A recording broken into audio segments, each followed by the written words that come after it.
I'm Jim Wilburn. I'm Dean of the School of Public Policy at Pepperdine University. And today I have the honor and the pleasure and the opportunity to interview my good friend, Dr. William S. Banowsky, whom I've known for several decades, who brought me to Pepperdine University back in 1971. Dr. Banowsky has been president of two universities. He was president of Pepperdine University during perhaps the most critical decade of its history, and was recruited then to go to Oklahoma to serve as the president of the University of Oklahoma. One of the few people, if anyone else, maybe the only person who's ever been president of two universities, major universities in American history. So it's my pleasure today, Bill, to be gathering with you here in the Seaver boardroom of Pepperdine University with a picture of Mrs. Blanche Seaver, for whose husband this college is named at Pepperdine University, looking over our shoulder here with her picture on the wall of the boardroom of Pepperdine University.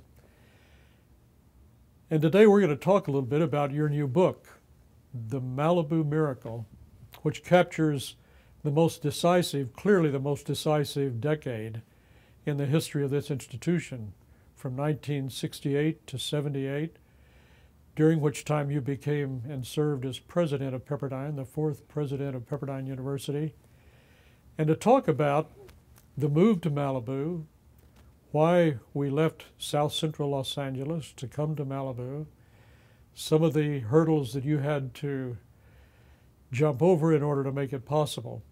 And I'm delighted and honored to be a part of this conversation. Well, thank you, Dr. Wilburn. I'm delighted to be a part of it, too. We've been talking now for about 50 years about all these things. Just to talk to you again is a real pleasure about anything. The book is kind of the middle story. So Mr. Pepperdine starts the little school down in Los Angeles in 1937, and by 1957, it's in real trouble.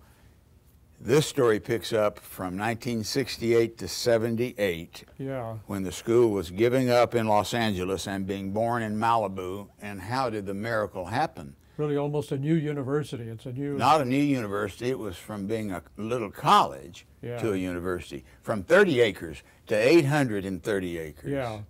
From no endowment to Mrs. Seaver's $300 million. And that's a miraculous... From South Central Los Angeles to Malibu. Yeah. They call it a miracle. So this book is really the story of that critical period. How we did it, during how it was done. And it took the coming together of the people who gave us this land, Mrs. Seaver, who gave us her vast fortune, Ronald Reagan, who gave us credibility and a lot of public strength, and Norval Young's leadership in putting together a university in which we would have the law school and the business school and the School of Public Policy and all of these things that we currently have. It was the period in which all of it was done. I think the book is an important, not only for the past, but to understand where Pepperdine is situated and how we got to be in Malibu, and really it explains better than any other thing. Nothing more powerful than self-awareness, self-knowledge. The deeper you can go with that, the more powerful. You have to pay a psychiatrist or your wife or somebody, but you need deep self-understanding. Pepperdine's been a little shallow on that because we haven't, written our own history particularly. Yeah. But coming of age here in our 75th year and of international prominence, Pepperdine needs to begin to assiduously understand its own history and what it is and how it got to be what it is and so forth. And so from that point of view, the book may be necessary. From another point of view, I think often of the Bible. It says, of the writing of many books, there is no end, Dr. Wilburn. Solomon, yeah. No end. So I hope this is the end of it. This was before the Gutenberg press.